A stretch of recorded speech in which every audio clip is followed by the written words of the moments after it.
বকুল, এই বকুল, খারা খারা খারা বকুল খারা। ও বকুল, তুই ঠিক আছিস তো বোন? তোর কোনো সমস্যা হয় নাই তো? না ভাইজান, আমি ঠিক আছি। আরে আমি যে তোর নিয়ে কি চিন্তা পড়ে গেছিলাম। ধর ফোনটা ধর। আমার আইতে কই তুই কই গায়েব হয়ে গেছিলি? জঙ্গলের মধ্যে তোর এই ফোন, তারপর চুলের ফিতা এগুলো পরে থাকতে দেখে আমার কলজা তো একদম শুকিয়ে গেছিল। কি হয়েছিল কি কত? কিছু হয় নাই, সুস্থ দেহে বেঁচে আছি, তার মানে খুব খারাপ কিছু হয় নাই। আরে কাঞ্চন, আমারে কইলো তুই নাকি পুকুর পাড়ে ঘুমাইছিলি। আচ্ছা, এত জায়গা থাকতে তুই পুকুর পাড়ে ঘুমাইলি কেন? আর শুনছি এই জায়গাটাও নাকি ভালো না, কি জিন ভূতের আসর টাসর আছে নাকি? হইতে পারে। এই জন্যই তোরা আমি কই, ভর দুপুরে আর রাত বিরেতে একলা কোথাও যাবি না। আমি একলা ছিলাম না ভাইজান। কি কস? তাহলে কি আসিল তোর সাথে? এখন আমার কিছু মনে নাই ভাইজান, সময় হলে ঠিকই সব কিছু মনে পড়বো, আর যখন মনে পড়বো তখন সবার সামনেই কমো। আচ্ছা, তুই এখন আমার সাথে চল। জমিদার বাবু তো তোর বোনের চোখে দেখে, জমিদার বাবুর কাছে গিয়া নালিশ করে আসি। আয়। জমিদার বাবুর কাছে কি নালিশ করবেন নওশীর ভাই, আমারে বলেন। না, ওই যে আমার বোনের বিষয়টা নিয়ে একটু চিন্তার মধ্যে আছি তো, তাই ভাবছিলাম ওনাকে একটু বলে আসি। জমিদার বাবু আগামী 7 দিন ঘর থেকে বাইর হবে না, এমনকি কারোর সাথে কথাও বলবে না। এই, আপনি এই গ্রামে ঘুরঘুর করতেছেন কেন? আপনারা না বললাম দলের পোলাপানের কাছে গিয়া থাকেন, দলের নতুন পালা গোছগাছ করার কাজ করেন। আরে সেই কাজ তো শুরু হয়ে গেছে, আর ছিলাম বগুলো মোবাইল ফোনটা ফেরত দিতে, আর ওরা একটু চোখের দেখা দেখে যেতে। তাছাড়া ও আমার যাত্রা দলের নায়িকা, ওর কোনো অসুবিধা হলে তো আমার বিরাট লস।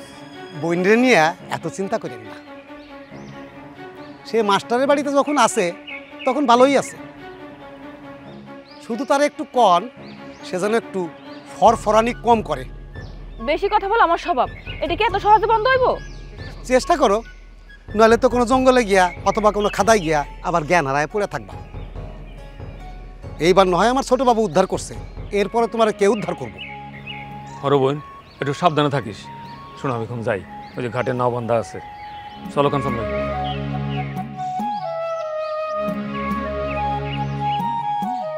কাঞ্চন ঘুম না বলে অজ্ঞান কইল কেন? আর তার ছোট বাবু বাঁচাইছে মানে কি? সে তো আমার সাথেই ছিল। রূপা আপা কোনো ভুল করতেছে না তো?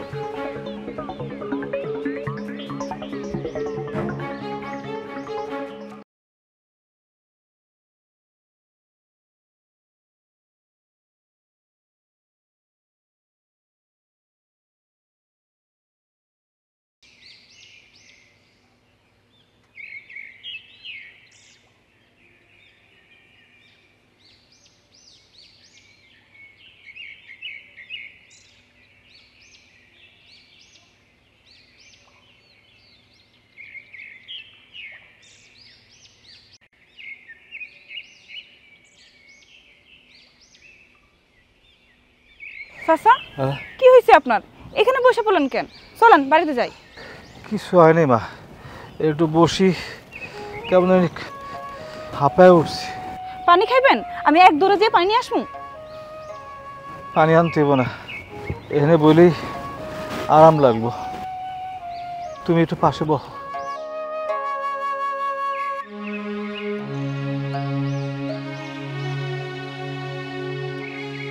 চাচা, আপনি তো ঘামে গেছেন।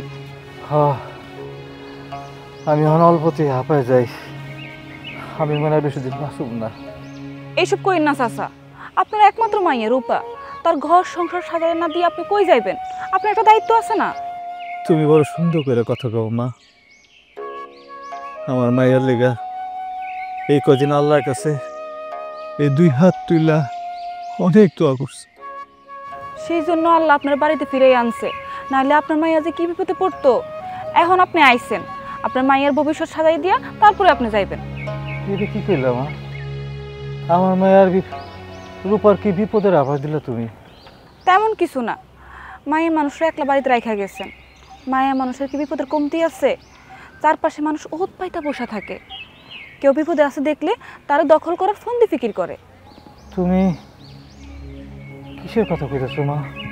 এই যে জমিদার বাবুর নাতি, সে তো আপনার মায়ের পিছনে বেহাইয়ার মতো পইরা থাকে।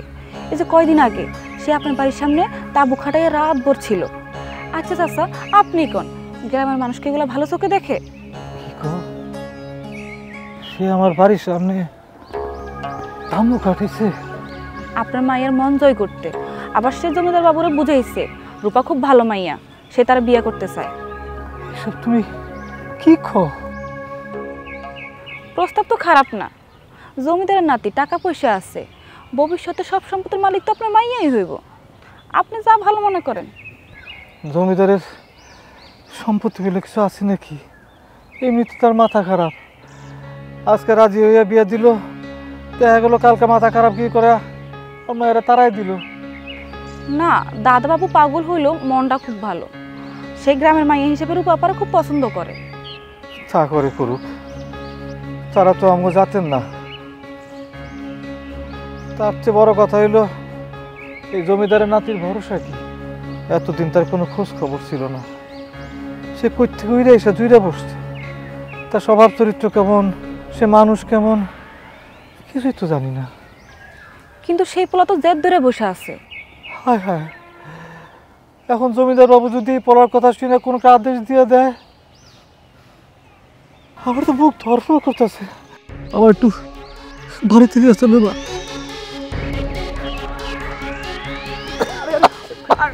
বসেন বসেন বসেন। বকুল, ওনার কি হয়েছে? চাচার শরীরটা একটু খারাপ। উনি কি রূপার বাবা? হ। আচ্ছা তুমি ওনাকে ছাড়ো, আমি ওনাকে বাড়িতে দিয়ে আসছি। আমি একলা যেতে পারবো? না না, এটা আপনি কেমন কথা বলেন? আপনাকে তো হাসপাতাল নিতে হবে। এই গ্রামে তুমি হাসপাতাল পাইবা কই? ও হ্যাঁ, তাই তো। তাহলে আমি আপনাকে একটা গাড়ির ব্যবস্থা করে দিই। না না, একটা ডাক্তার। ওকে ওকে, ইমার্জেন্সি ডাক্তার লাগবে। আমি কাঞ্চনকে নিয়ে গিয়ে ডাক্তার নিয়ে আসি, তুমি আঙ্কেলকে নিয়ে বাসা যাও। হ্যাঁ আচ্ছা ঠিক আছে। চাচা উঠুন আপনি, আস্তে।